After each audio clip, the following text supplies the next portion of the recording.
A foreign billionaire is using Twitter to try to destroy the British Prime Minister. And it's actually working. Right now, Elon Musk, the world's richest man, is waging digital warfare against UK Prime Minister Keir Starmer.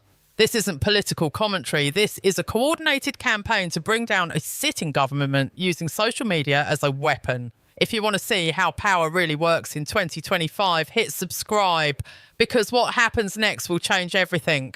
Here's how this war started. July 29th, 2024.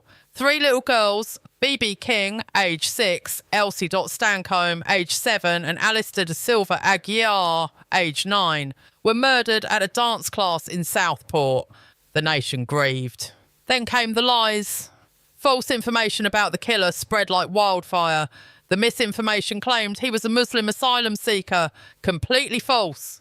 He was a 17-year-old British citizen born in Cardiff. But the damage was done. Within 48 hours, riots erupted across England. Manchester, Liverpool, Bristol, Hull.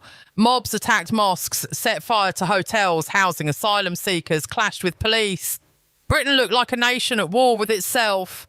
But instead of focusing solely on the actual rioters, Starmer's government made a decision that stunned civil liberties advocates worldwide. They declared war on social media itself. Metropolitan Police Commissioner Sir Mark Rowley delivered a chilling message: we will come after you. Whether you're committing crimes on the streets or committing crimes from further afield online, we will come after you. The crackdown was merciless. Over 400 people arrested. But here's the shocking part. The majority weren't arrested for violence. They were arrested for posts, shares, comments on social media. Data from just 8 police forces revealed over 30 arrests daily for online speech. Every single day, and that's just 8 forces. Britain has 43 total. Let me give you specific examples that will make your blood boil. Bernie Spofforth, a 55-year-old grandmother from Cheshire. Her crime? Being the first to share false information about the Southport attacker. Not create it, share. Her home was raided. She was handcuffed and detained for sharing what she'd seen online.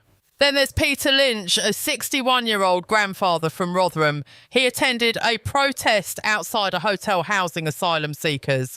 Police footage shows he committed no violence, but he was there and he was angry. For that, he was arrested, refused bail and remanded into custody. A grandfather taken from his living room to a prison cell within 48 hours for attending a protest where he hurt no one. The shock was too much. Peter Lynch took his own life in his prison cell. His family blamed a system that had criminalised dissent. But the government's message was clear: dissent would not be tolerated. Jamie Mickle, a former Royal Marine, faced 7 years for posting a video calling for community unity. Meanwhile, a convicted paedophile got 18 months for actual child abuse. In modern Britain, calling for calm gets you more prison time than sexually abusing a child. It was at this moment that Elon Musk entered the battlefield. On X, with over 200 million followers, he declared, "This is Soviet-level censorship. Britain is now a police state under Starmer." The British establishment laughed. Big mistake. Musk weaponised his platform. X became a global spotlight, broadcasting every government overreach to hundreds of millions instantly. How do you silence a man who owns the microphone? Officials tried to fight back. They accused Musk of spreading falsehoods. Police even hinted at extradition proceedings against him. Think about that. British law enforcement discussing extraditing the world's richest man for social media posts. The same police force that spent decades failing to investigate organised grooming gangs. And that hypocrisy is where Musk found his most devastating ammunition. Then Musk dropped his nuclear bomb, dragging up the grooming gang scandal, Britain's darkest secret. For 2 decades, organised gangs of predominantly Pakistani men sexually exploited thousands of white working class girls. Rotherham alone, 1,400 children abused. Nationwide estimates over 100,000 victims. The authorities knew. Police knew. Politicians knew. They did nothing. Why? Fear of being called racist was more important than protecting children. And where was Keir Starmer during the worst years? He was Director of Public Prosecutions, the man in charge from 2008 to 2013. Under his watch, the Crown Prosecution Service called these traumatised girls unreliable witnesses. Too difficult to prosecute, they claimed. Later, when cases were finally reopened, the girls were telling the truth all along. The system had simply chosen not to listen. Musk brought this back with brutal clarity. Starmer was complicit in the worst mass crime in modern British history. He chose politics over children. Suddenly, international media picked up the story. Questions Starmer thought he'd buried came roaring back. But Musk was the fit. Tay said Musk wasn't finished. Sources confirm he's moved from criticism to active political warfare. The goal: topple Starmer's government before the next election. The strategy is three-pronged. First, relentless pressure on X highlighting every failure. Second, quiet support for opposition parties like Reform UK. Third, leverage his relationship with Trump to economically isolate Britain. Sound impossible? Musk is Trump's closest advisor. He controls Starlink satellites. His social media reach dwarfs any world leader. When Musk speaks, markets move. When he acts, governments shake. In December, he crossed the ultimate line. Musk publicly suggested King Charles should dissolve Parliament and call new elections. Constitutional experts gasped. This hadn't happened since 1834. Musk was unmoved. Sometimes democracy needs a reset when governments jail citizens for tweets. While protecting grooming gangs, normal politics has failed.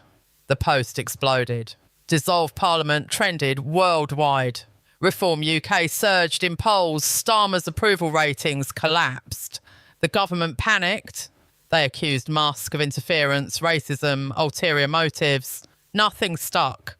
Every attack Musk countered with evidence, court documents, official data, case files.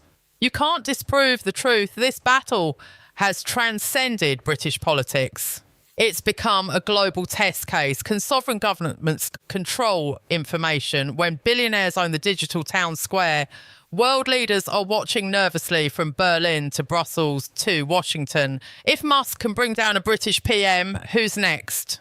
As we move deeper into 2025, the crisis shows no signs of stopping. Every week brings new revelations, new polls showing government support collapsing. Starmer appears weaker each day.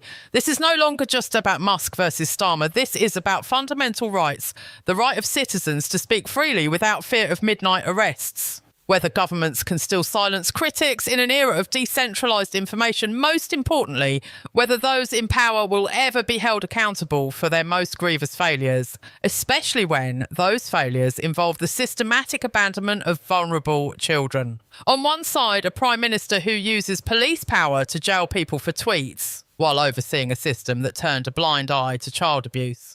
On the other, the world's most influential private citizen with a direct line to the White House who refuses to be silenced. Who really wins when old power meets new power? On one side stand the state, the police, and the old media. They hold laws, courts, cameras, and a system built over decades. On the other side stands a single rich man with a global loudspeaker and a huge army of followers. He can post in seconds and reach millions with one click. That clash is the story of our time. Every day this fight changes. A video goes up, a post goes viral, a news outlet runs a piece and the balance shifts. An angry crowd forms online and lawmakers feel the heat.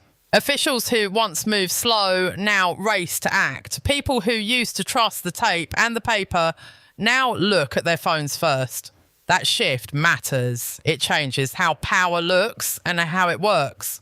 Call it accountability or call it meddling, the results can be the same. If a powerful person is exposed and held to account, many will cheer. If a foreign voice stirs unrest or spreads false claims, the cost can be huge. Both can be true at once, a needed truth and a risky tactic. The tools are new, but the stakes are not. This moment is messy. Facts mix with rumour, anger mixes with hope, and speed often beats care. That makes it harder to judge what is right. Old checks and balances were slow but steady. New checks come fast but can be flawed. We must learn to do both. Move fast when needed and keep rules that protect basic rights. You have a role here. Every share, like and comment is a push. You help shape the story and the pressure on leaders. When people speak up, doors open. When voices shout without care, trust can break.